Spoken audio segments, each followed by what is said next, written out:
Good morning, everybody. Welcome to a cloudy morning of Chemistry 1105 with your host, me, Dr. White.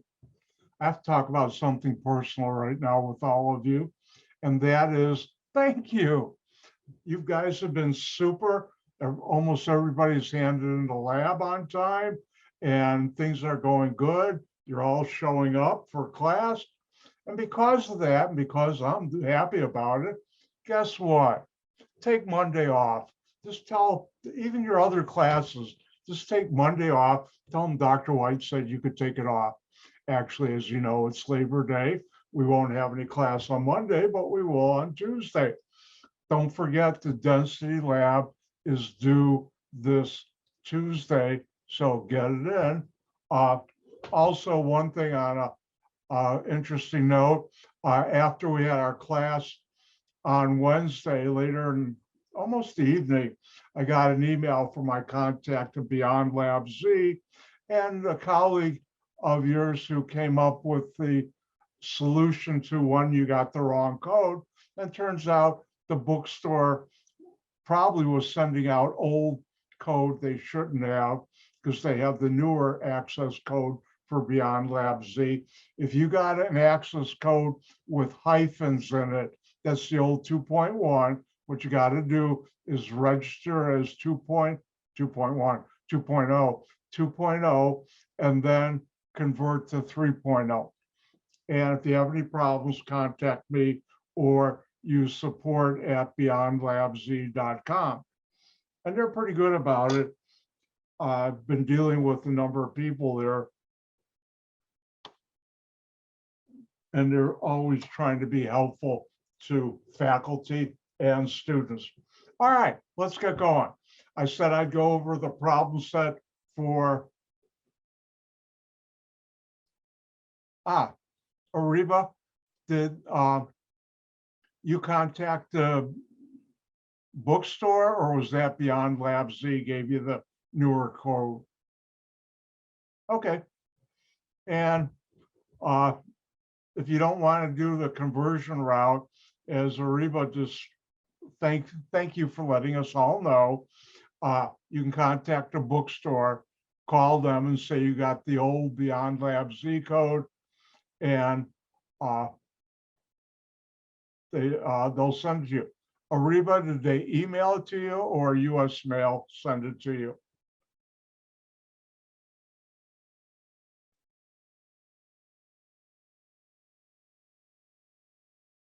Oh, okay. You went in person. Thank you for sharing that. All right. Any questions about anything before I get to Appendix A4? Let's see, I have my, Sergio, do you have a question? Yes, sir. I was just wondering when the test was going to be.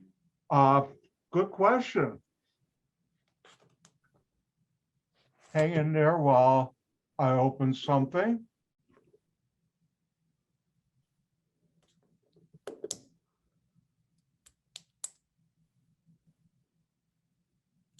All right, hopefully I'll see tentative Chem 1105 course.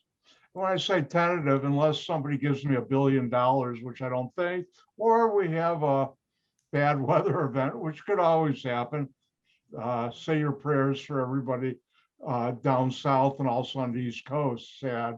But anyways, if you look on there, Friday, the week of the 20th, and if you scroll back up, you'll see the first test is the 24th. And I usually keep very close to the schedule, like I keep it, unless something happens where I feel the class could use an extra couple of days, and then I'll change it, but that's rare. And then do we take that while, like during this class period, I'd be assuming? What? We take it during this class period, Yep, I'd be they'll be assuming? on a Friday. What I'll do is I'll talk more about it. I think I mentioned it, but it's a good question. Thank you for your question. What I'll do is Thursday before the Friday test, I will put in the assignment area Blackboard, just like I've done the labs. I'll put test number 1. It will be a password protected PDF file, and then you'll download it. I'll also have a periodic table, the green one you see me use, you can download. If you haven't done that already, I'll have some files in case you don't know how to make a PDF file. And then at about 10 to 9 on Friday, give or take 5 minutes before 9 o'clock, I will send out an email. And that email will have the password to open up the PDF file. Now, you will have until, I'd say, about 10:30 to take the test, scan it, and upload it. Most students, my tests usually are about 40 minutes. I don't know how long you take to scan that. Let's say worst case scenario, 15 minutes, you got plenty of time. Even if it took you an hour to do the test, which is, you shouldn't need it unless you haven't studied. Make sure you study and do the practice problems, hint, and then you'll upload it, and that's it. Does that answer your question, Sergio?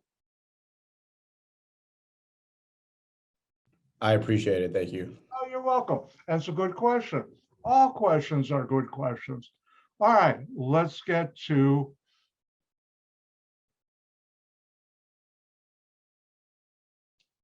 that's not what I want. This is what I want.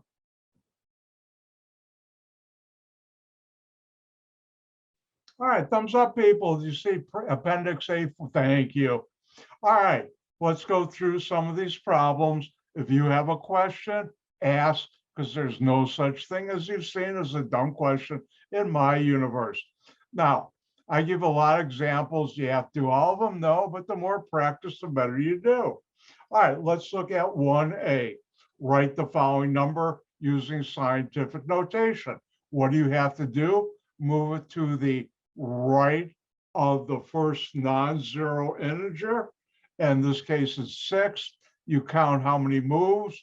You have 5 we did. I think I did that right. 1, 2, 3, 4, 5. I did. And if there's no decimal, zeros at the end are dropped. If there's no decimal point, zeros at the end are dropped. So that'd be 6.52 times 10 to the 5th.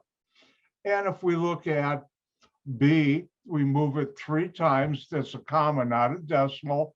And therefore it'd be 1.2 times 10 to the 3rd. Now, when the number is 10 or greater, it's 10 to the n is positive.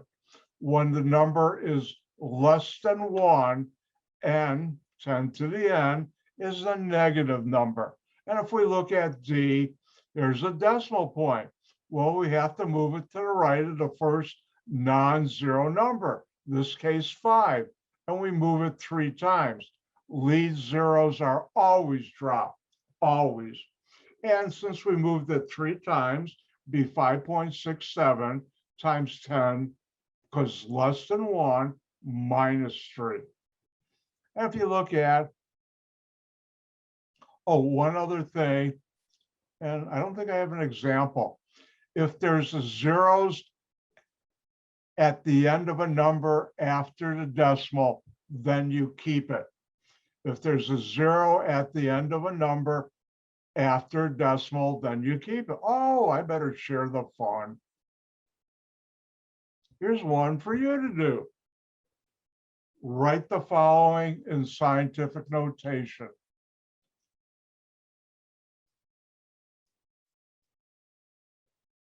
Your turn.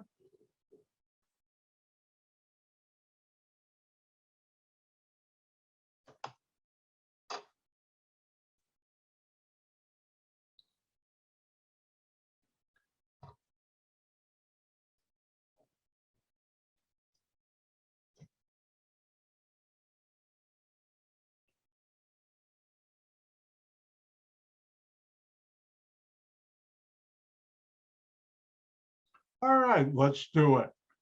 What do? You move the decimal point. I'm going to go Technicolor on you. This decimal point to the right of the first non-zero number. We moved it 1, 2, 3, 4. So this would be 4.71, but this 0 is at the end where we have a decimal point, so we keep it, and we moved it 4 times. This number is less than 1, so that's how you do it.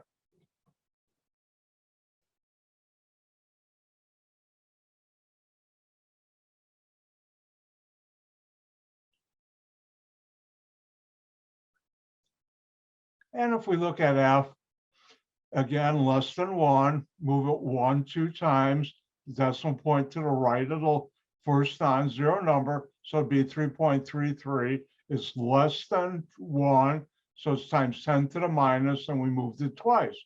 And if we look at G, wow, that's a pretty large number. And we moved, there's no decimal point at the end, so all trailing zeros are dropped. We move it to the right of the first non-zero number. That's 9, so it'd be 9.08, and we moved it 12 times. And that's how you do that. Now, one of the things I forgot to do, no, I did do it. All right. I thought I forgot and I took it out. I used to have in the problem set where here's scientific, write it in decimal. Guess what? You're not going to do that in my class, which is why I took it out. All right, important skill for test 1, 2, 3, 4 in the final, you should know, hint, is how many significant figures are in the following numbers. Remember, all non-zero numbers are significant. All zeros in between non-zero numbers are significant. Zeros at the end without a decimal point are not significant. Zeros at the end with a decimal point are significant, and lead zeros are never significant. So if we look at A, we have how many numbers? Well, they're all non-zero, 5, so it's 5 significant figures. We look at B, we have a 0 at the end, but no decimal, so we have 3 non-zero numbers, and the 0 isn't. Now, if we look at C, we have what? A 0 in between 2 non-zero numbers, which will be 0, which will be significant, and the 1s also. So 1, 2, 3. Now, when you do scientific notation, you ignore 10 to the n. You just look at the front number in front of the times. Therefore, this has 4 non-zero numbers, 4 significant figures. And if we look at E, lead zeros are not significant, non-zero are, and therefore that's got 3. Ooh, F, we've got a decimal point, and we've got zeros at the end. Zeros at the end of a number, either side of a decimal point, are significant. Non-zero are, so there's 2 non-zero, 3 zeros. That adds up to 5. Now, if we look at G, oh, I threw in everything but the kitchen sink on that one. And we have 3 1s, non-zero numbers. Then we've got some zeros. This 0 is confined, so it's significant. This 0 is confined, it's significant. But this 0 is at the end, there's no decimal, so it's not. So we have 3 1s, 2 zeros, 5. Now, once you learn significant figures, you have to know how to round off. And probably next semester, I'm going to redo this one to have more like A, but round off to 3 significant figures. Keep the 1, keep the 5, keep the 1, keep the 1, keep the 5. Use those second 5 as what you round off. If it's 4 or less and it's past the decimal, you drop it, and the number in front, you increase by 1. When I say if it's 4 or less, you drop it, and that's it. If it's 5 or higher, you drop it, and the number in front of it, you increase by 1, which is why it's 1.16.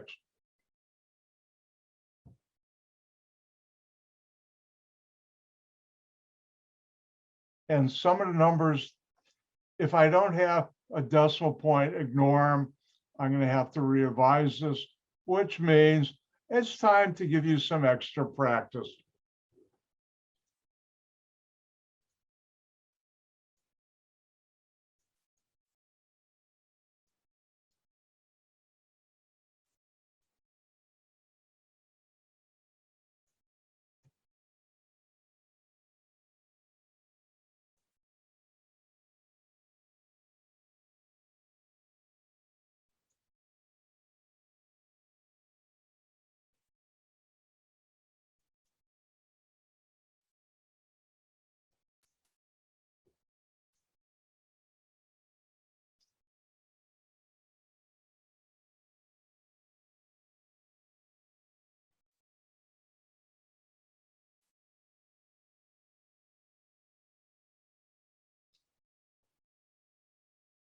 And for each of the following, I get my run of 3 significant figures, so I'm going to get out of it today.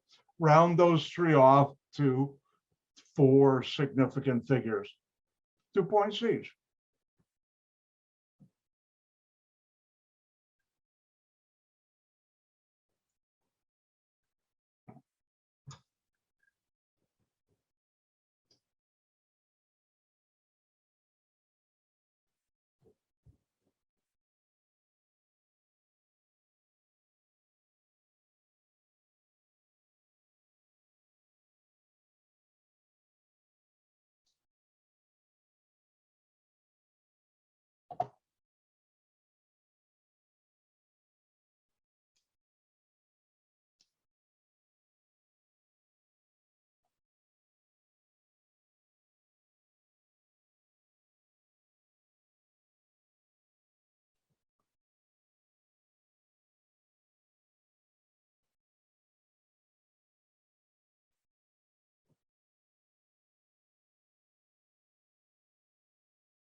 All right, let's poll everybody.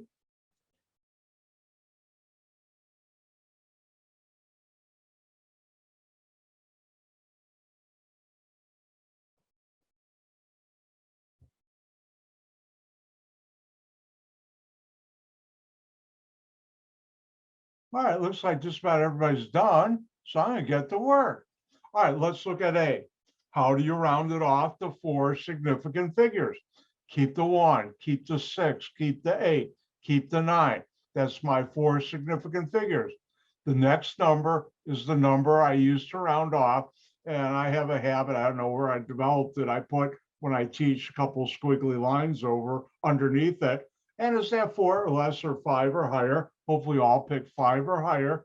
Therefore, I'm going to drop this, this is a challenging one, increase that by 1. Well, that's 10 or 1, which would increase this by 1. So this becomes 1.690 times 10 to the 5th. And that's real life, that happens. Let's look at B. Non-zero numbers are at the front, or zeros at the front are never significant. 1, 2, 3, 4. Use this to round off. Is it 4 or less? Yes. So I'm going to drop it. And that would be your answer. And finally, C. Keep the 4, keep the 8, keep the 9, keep the 1. This is my number to round off. Is that 4 or less or 5 or higher? Hopefully I'll pick 5 or higher. And therefore I'm going to drop this and increase that by 1. And that's how you do rounding off. Now, why do you need to learn, or what's the reason to learn rounding off? When you do multiplication, division, or addition. And the question is, what's the correct answer? On test number 1, underneath where you sign your name, it will say, please use proper significant figures for all calculated answers. And if you don't do that right, I take off a point. So if they're in some of the tests, I've seen students lose about 6 or 7 points, which they shouldn't have. All right, let's look at A. When you multiply and divide, you get the same number of significant figures as the number you're multiplying and dividing that has the least significant figures.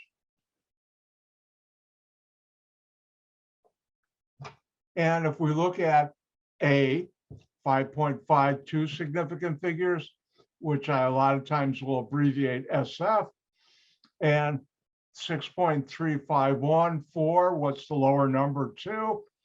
Here's the number my calculator gave me. Round that off to 2 significant figures. Keep the 3, keep the 4. Use the 9 to round off. That's 5 or higher. Drop that. And number in front, I increase by 1. And if you look at B, you have 5 significant figures, 3. Here's the number my calculator gave me. And I round that off to 3 significant figures. Keep the 9, keep the 8, keep the 6. Use the 1 to round off. That's 4 or less. I drop all that, and here's the correct answer. If you put 98.61656 on the test, I will take off 1 point for incorrect significant figures.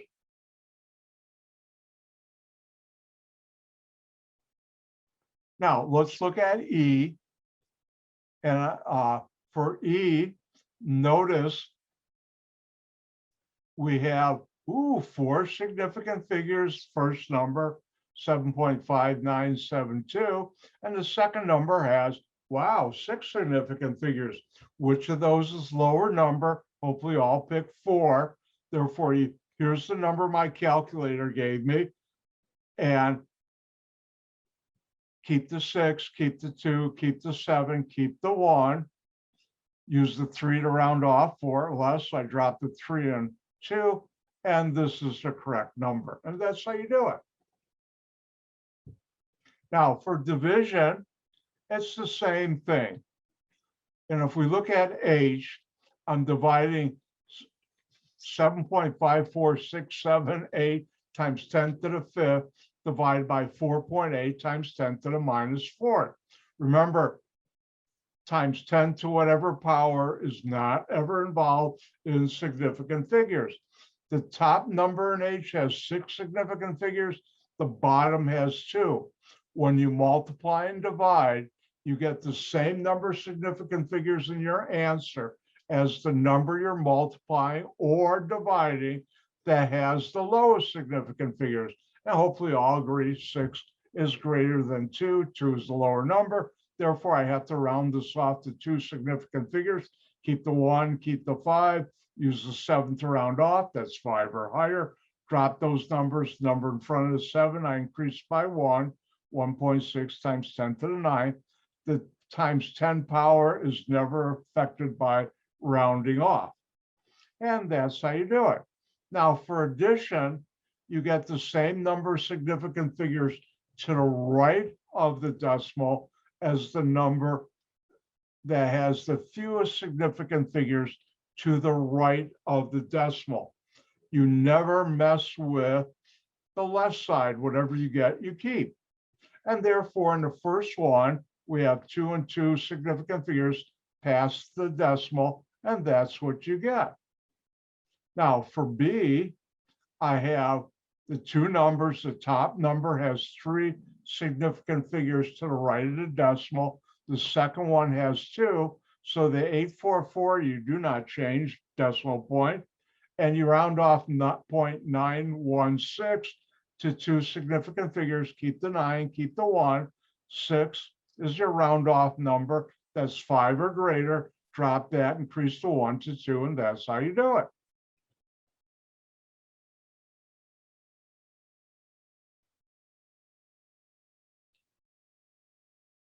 And with that, I'll ask, does anybody have any questions on that?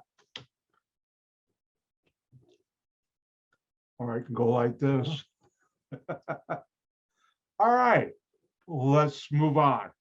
Now, on Wednesday, we're talking about where are the electrons. Remember, the electrons in the center of an atom is the nucleus, which has the protons and neutrons. And let me get my whiteboard up and running.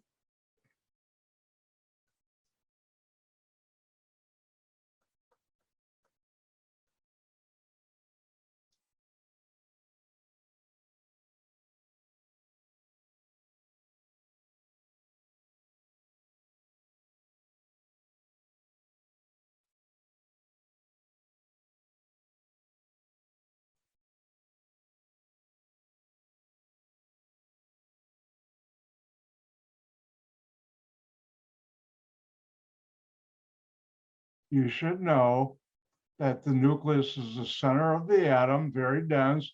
That's what Rutherford's gold foil experiments prove.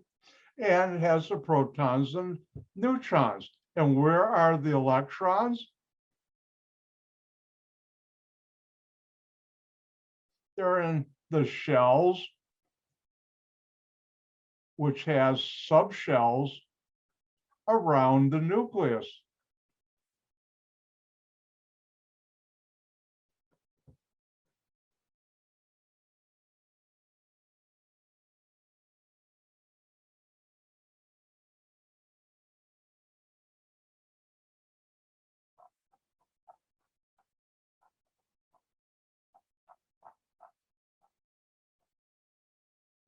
And as I mentioned the other day, the shells have very difficult numbers, shell 1, 2, 3, and 4.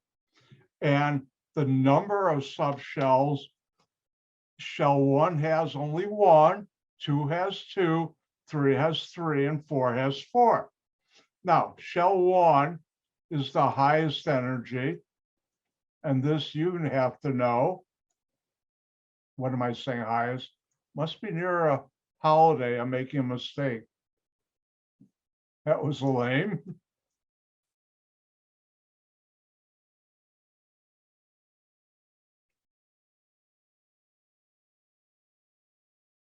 And when you go down, 4 on this table is the highest energy.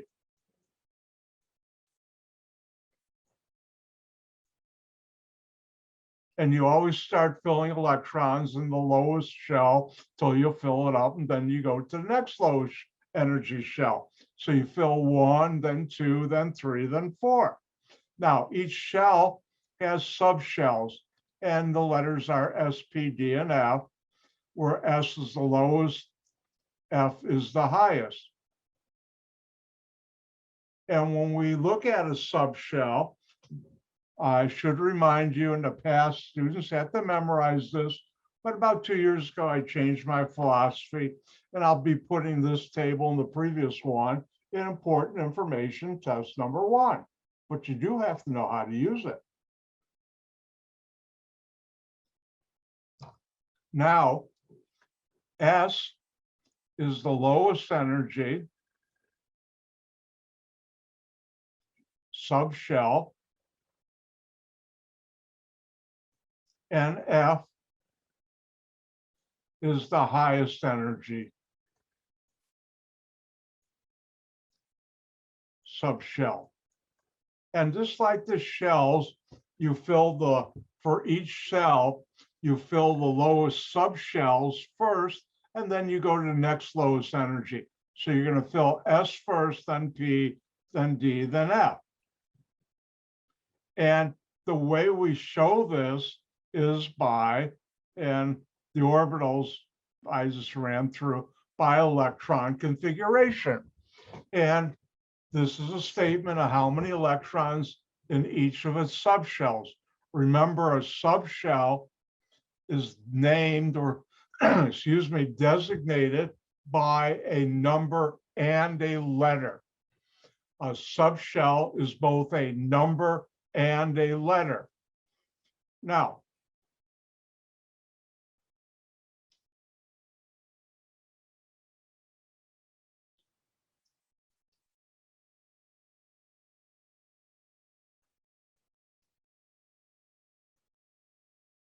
I could make it 3 to 4 points each.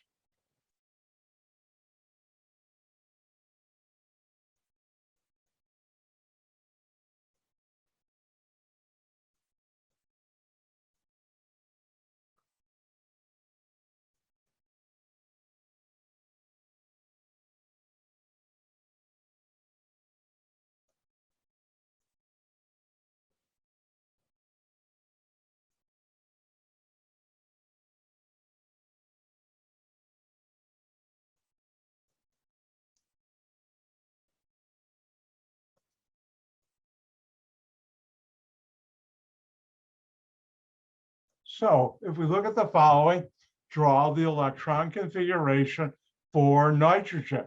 Well, how do you do that? Well, the first thing you have to do is find out how many electrons nitrogen has.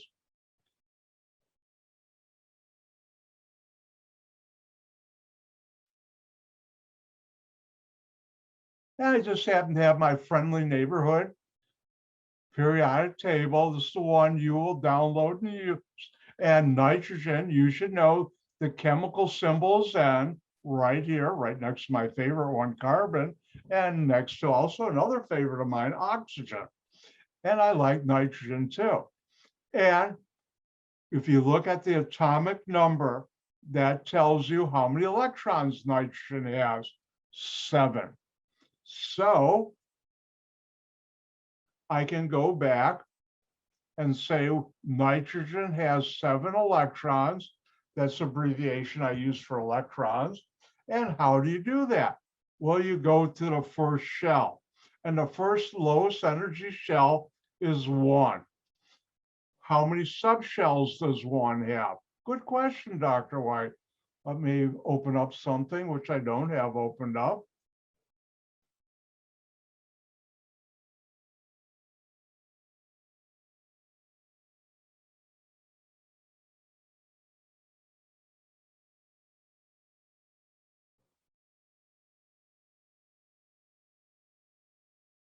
And you'll see from important information, test number 1, the first shell is 1 and has 1 subshell.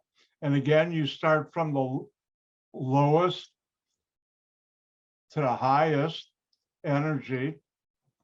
Same thing with the subshells. And the first subshell of 1, and the only one, is 1s. Remember, subshell is a number and a letter. So I'll put down 1s. And we use superscript to the right to indicate how many electrons.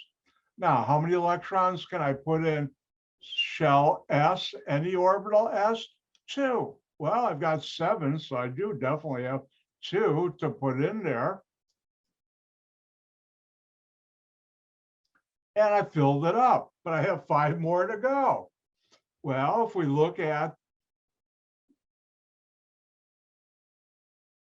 shell 1, it has 1 subshell. I filled it up, so I now have to go to shell 2. And shell 2, look, has 2 subshells. The first one is 2s, the second one is 2p. And you fill the lowest energy, S. In this case, a subshell is a number and a letter. And how many electrons can I put in there, max? And the answer is 2. Now, as I mentioned, S2 has 2 subshells, and the first one is 2s, and you go down the table, next energy, lowest energy subshell would be P, 2p, remember subshell number and letter. I can put up to 6 in there, and I've got to change this. I may change this on the test. That's the max number of electrons, and you can put in 6. Well, if you notice, I have 2 plus 2, that's 4. 7 minus 4 equals 3. Remember, 2p is the second subshell in 2. I can put 6 in there, but I only need to put 3. I'm done. And the electron configuration for nitrogen, which has 7 electrons, which you get from the atomic number, is 1s2, 2s2, 2p3. And that's how you do it. Now, if you go really further down in the periodic table, things get a little mixed up, and there are exceptions to the rules here, here, and here, and you could spend a lot of time memorizing that and learning it. I'd rather have you learn other things that are more important, because guess what? I don't use those other than the ones I've just shown you. So guess what time it is? It's time for a little gift from Dr. White, a holiday gift from me. Shh, don't tell anybody I'm being nice, okay? But anyways, my gift is for my class, you only have to know, and let me pull up a periodic table. You only have to know how to do electron configurations up to magnesium 12. Again, my gift to you on test 1 and the final, you only have to know how to do up to magnesium. That way, you don't have to learn all the special exceptions and rules, say for gold or copper or other elements that, but this one works. Just have to do up to magnesium. All right, let's have you have some fun.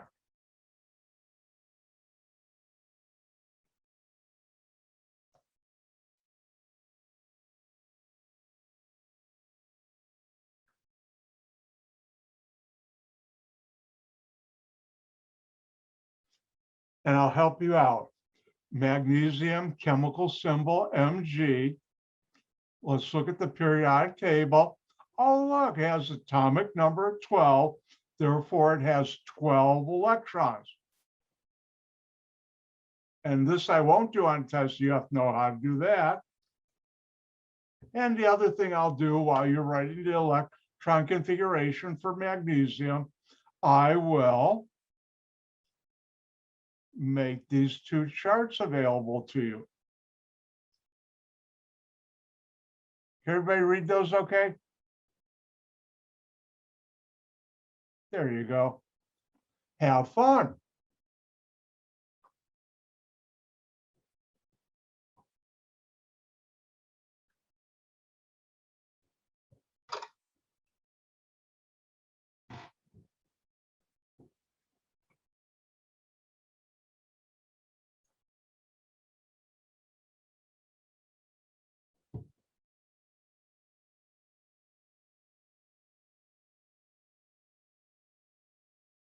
And while you're doing that, for any of you who came in late, if you got the code from the bookstore for Beyond Lab Z and has hyphens in it, you have the old code, which for version 2.0, which they should have sent out, version 3.0. After our class on Wednesday, about 6 o'clock, I got an email back from a contact I have at Beyond Lab Z saying they made a mistake. And as one of your colleagues, thank you, Mia, found out and shared with us, again, thank you, Mia, you can use the access code to set up version 2.0 and then go to the login screen and click on the conversion to 3.0. And then one of your other colleagues, Ariba, let us all know and shared with us, thank you, Ariba, that you can contact the bookstore and say you got the old code, and they'll give you the new one. In Ariba's case, she told us that she actually went personally to the bookstore.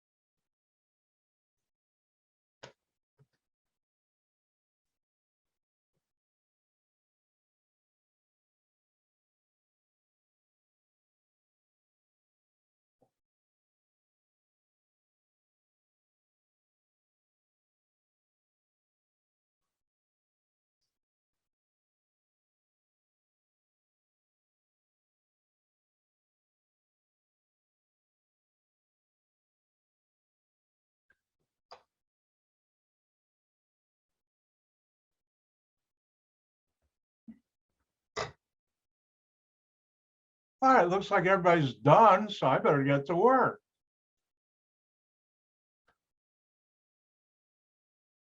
All right, question is draw the electron configuration for magnesium. And you have to know how many electrons total magnesium has, and you look that up by looking at the periodic table, the atomic number. So the first shell is 1. 1 has one subshell, that's S, 1s. The maximum number of electrons you can put in any s orbital is 2. So I'm going to do that.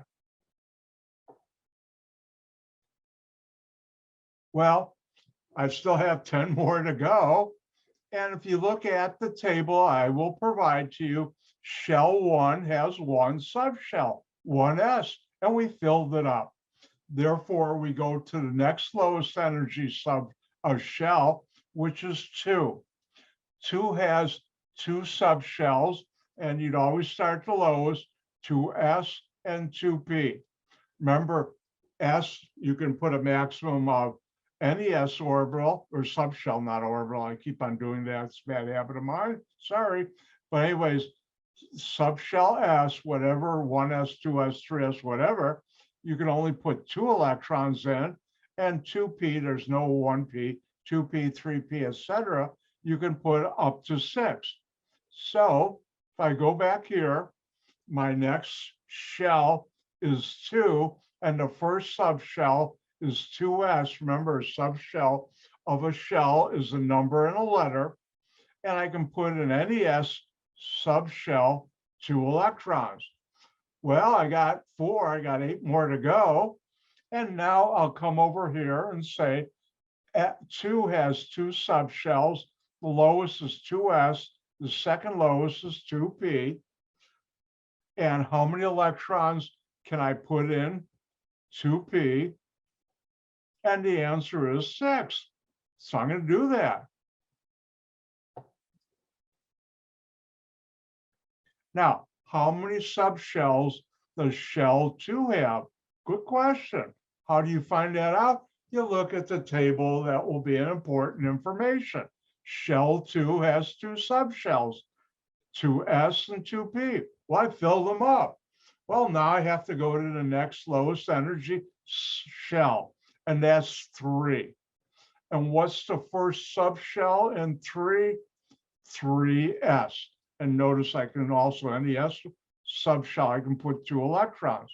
So if I go back here, I now have to go to the next shell, 3, and the first subshell is 3s. Remember, number and a letter. How many electrons do I need to put in? Well, 2 plus 2 plus 6, that's 10. Means I have 2 more to go. Oh, good news. We can put maximum of 2 electrons in any s orbital. I do.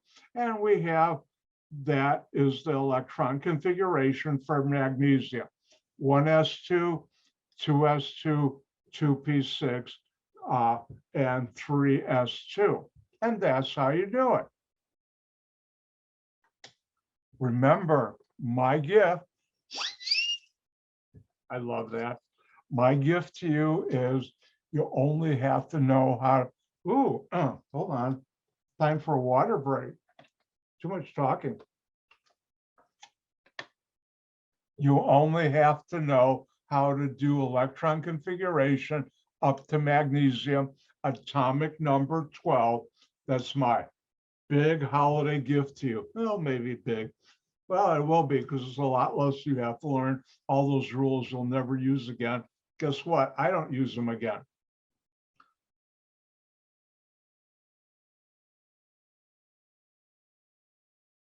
All right, now there's something called the orbital diagram, which switches off for the slide.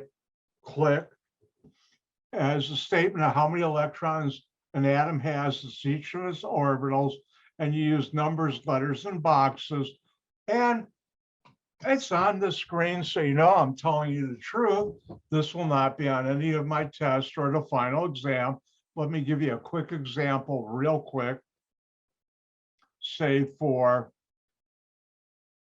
carbon, 6 electrons, the orbital diagram. Each orbital you can put in 2 electrons, 1s, 2 electrons, 2s, 2 electrons, and 2p has 3 orbitals because potential orbitals, and I'll put 2 more in. And that's how you do it, but this will not be on the test or the final exam. I tend in this class to spend more time on things that will be more useful for you, which I think is a good thing. All right. If I could turn the switch, if it was switch was a dial and it only went to 10, I just turned it to 100. Which means time for me to be subtle.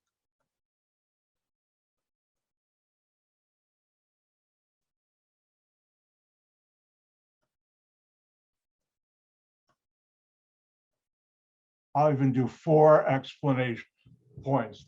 All right, let's talk about the valence electrons. You should know what is the valence electrons, or what are the valence electrons. And those are the electrons in the outermost energy levels or shells and subshells of an element, the atom. They're the outermost electrons of an element. And those are the electrons involved in chemical bonds, which I'll teach you later, and probably next week I'll get into it. And how do you determine the, wow, I even know this on the slide, you know it's important.